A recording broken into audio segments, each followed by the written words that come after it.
আসসালামু আলাইকুম, আমি ইব্রাহিম জিদাই, একজন ডিজিটাল মার্কেটার। আমরা যখন অ্যাড ক্যাম্পেইন রান করি, বিশেষ করে কোনো নতুন বিজনেস, নতুন পেজের জন্য, আমাদের যে পেজের অনার থাকে সে চিন্তা করে প্রথম অ্যাড রান করেই সব সেল করে ফেলতে, মানে ম্যাজিক।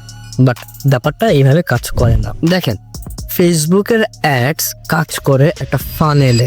আপনার ফেসবুকের পেজের কিছু ডেটা ফেসবুকের অ্যালগোরিদমে দিতে হবে এবং অ্যালগোরিদম আপনার ফেসবুক থেকে কিছু জিনিস লার্নিং করে সে তার স্টোরের ডেটা রাখবে।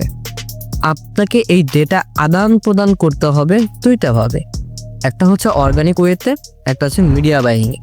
তো অর্গানিক ওয়েতে করতে গেলে অনেক সময় লাগে বাট সাস্টেনেবল, আর মিডিয়া বাইং যেটা করতে গেলে ওটাও ভালো, দ্রুত হয়। তো সেই ক্ষেত্রে আমাদের যেটা করতে হবে, যখন আমরা মিডিয়া বাইং করব, আমরা প্রথমে সেলস মেরেই সেলস ক্যাম্পেইন রান করব না, এতে আমাদের সেলস ভালো আসবে না। কারণ ওই যে আমরা ডেটা আদান প্রদান, ভালোবাসা আদান প্রদান করি নাই। আপনাকে অ্যাওয়ারনেস থেকে, এঙ্গেজমেন্ট থেকে, ট্রাফিক থেকে যদি ওয়েবসাইট থাকে, তারপর আপনাকে সেলসে আসতে হবে। এবং দেখেন, একটা প্রোডাক্ট কেনার জন্য কিন্তু 5 ধরনের মানুষ থাকে। আপনি যদি একটা প্রোডাক্ট সেল করার জন্য এক ধরনের ক্যাম্পেইন রান করেন, তাহলে কিন্তু হবে না।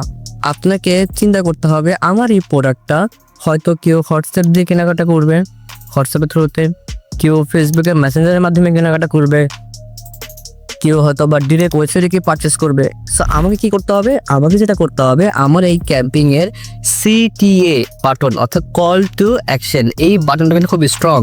আমাদের CTA বাটনটা এমনভাবে রাখতে হবে যেন সব ধরনের অডিয়েন্স আমাদের কাছ থেকে প্রোডাক্ট কিনতে স্বচ্ছন্দ বোধ করে।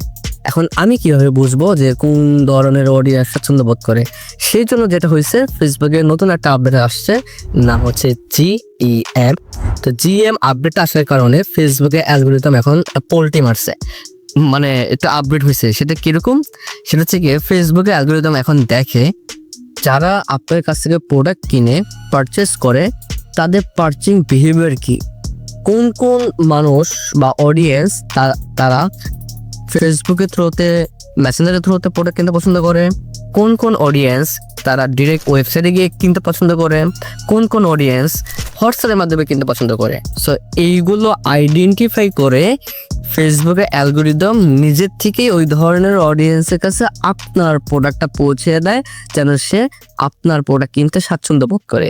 আর এদিক দিয়ে যদি আপনি একটা প্রোডাক্ট 5 ধরনের জন্য একটা সিস্টেম রাখেন, আপনার ক্যাম্পেইন ভালোভাবে হবে না। অতএব কি শিখলাম? প্রথম, নতুন যদি পেজ হয় বা পুরাতন পেজ হয়, ধুম করে সেলসে যাওয়া যাবে না। দ্বিতীয়ত, সেলসে যাওয়ার আগে আমাদেরকে ফাইনাল সিস্টেম তৈরি করতে হবে। অ্যান্ড ফাইনাল, আপনাকে একটা সিস্টেমে আগাতে হবে, যেটা হচ্ছে গিয়ে যে একটা প্রোডাক্ট 5 ধরনের মানুষের কথা মাথায় রেখে কন্টেন্ট বানানো অবজেক্টিভ শিখতে হবে। সো থ্যাংক ইউ, আসসালামু আলাইকুম।